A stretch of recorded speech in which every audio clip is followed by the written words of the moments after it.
ওয়ামিং শাররিন নাফাসাতি feel উকাদ অর্থ, এবং জাদু করার উদ্দেশ্যে গিরায় ফুৎকার দানকারিনীদের অনিষ্ট হতে আমি আল্লাহর আশ্রয় চাই।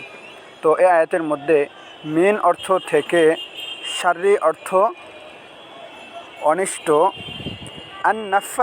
নাফাসাত শব্দের অর্থ হলো যারা মানুষকে ক্ষতি করার উদ্দেশ্যে তাবিজ করে, বান দেয়, এই উদ্দেশ্যে গিট দিয়ে, রশি বা সুতো বা চুল ইত্যাদি গিরো দিয়ে ফুৎকার দেয়, ফু দেয়।